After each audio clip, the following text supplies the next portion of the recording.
खुलुमबाय गोजोन फुंबिलिनि गासिबो बड'लेण्ड बुब्लिनि अनसायगिरिफोरखौ बरायग्रोबाय। दिनै 22 मे बुधबारनि फान्जामुथिखौ फरायथिनो लादों आं किलिखां ब्रह्मआ। फान्जामुथिनि गिबियाव दं मेष राशि। लुबैना थानाय मुवा बेसादखौ मोनफुंनो हागौ, गोजोन खुसिनि सान जागोन। बृष राशि। ओनसोलनि मोजां खामानि मावना होनो हागोन, गोथार सान जागोन। मिथुन राशि। नोंथांनि मोजांखौ सुथुरा मेगन सानो हागौ, सांग्रां जाना थानाया गाहाम जागोन। कर्कट राशि। मावनो लानाय खामानिफ्रा आद्रा जाना थानो हागौ, असान्थियैनो साना बारलांनो हागौ। सिंह राशि। गोबावनिफ्रायनो हास्थायना थानाय मुवाखौ मोनफुंनो हागौ, गोसोआ गोजोननाय मोनगोन, मोजां सान। कन्या राशि। नखरनि माबा मोनसे खामानियाव खहा जानो हागौ, गाज्रि सान जागोन।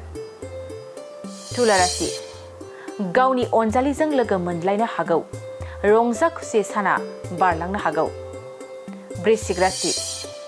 देहायाव सानाय सुनाय सोमजिनो हागौ, सावस्रिया जोबोरैनो लोरबां जानो हागौ। धनु राशि। धोन दौलत आरजिनो हागोन, नखराव सान्थि फैगोन, मोजां सान। मकर राशि। बेफार फालांगियाव मुलाम्फा जागोन, रां रुफा फैगोन, मोजां सान।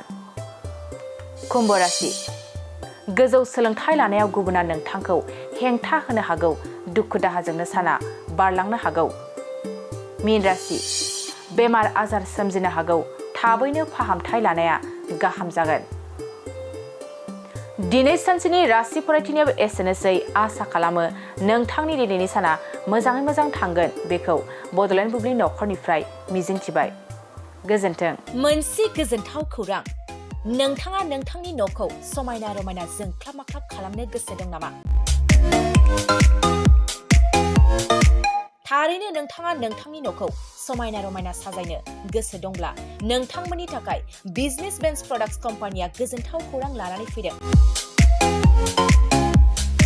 गोदान बोसोर रंजालि बैसागु फोरबोजों लोब्बा लाखिनानै बेन्स प्रडाक्ट्स कम्पानिया नोंथांमोननि थाखाय अफार होनाय जादों।